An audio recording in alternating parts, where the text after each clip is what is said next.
Hello. അപ്പോൾ ഇന്ന് Sunday ആയതുകൊണ്ട് ഞങ്ങളെല്ലാവരും കൂടെ വർക്കല ക്ലിഫിലേക്ക് പോയി. ഞാൻ ഹാജി ശില്പ മാത്രമേ വന്നുള്ളൂ. ബാക്കി എല്ലാവരും തിരക്കായതുകൊണ്ട് വന്നില്ല. സൺസെറ്റ് കാണാൻ പാപ്നാസ് ബീച്ചിലേക്കാണ് ഞങ്ങൾ പോയത്.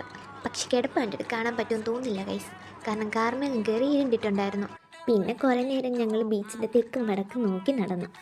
പിന്നെ ഒരു ഐസ്ക്രീമൊക്കെ വാങ്ങി കഴിച്ചുകൊണ്ടിരിക്കുമ്പോഴാണ് ബീച്ചിൽ സവാരിക്ക് വേണ്ടിയുള്ള കുതിര വരുന്ന കണ്ടത്.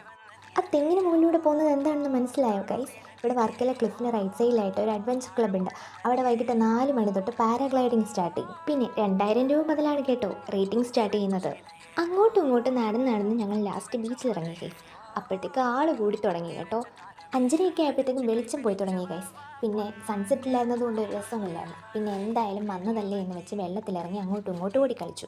ഒരു 6 മണിയൊക്കെ ആയപ്പോഴത്തേക്കും ഞങ്ങൾ ബീച്ചിൽ നിന്ന് ഇറങ്ങി ഗൈസ്. ക്ലിഫിലേക്ക് നടന്നു. അപ്പോഴത്തേക്ക് ഇരുട്ടാൻ തുടങ്ങി. സാധാരണ ഇത്രയും വിജനമായ പ്രദേശമല്ല ഇവിടം, പക്ഷെ ഇന്നെന്തോ ഇത്തിരി വിജനമായിട്ട് തോന്നി. അങ്ങനെ നടന്നു വരുന്ന വഴിക്ക് ഞങ്ങൾ കുറേ സായിപ്പച്ചന്മാരെയും മദാമ അമ്മച്ചിമാരെയും കണ്ടു.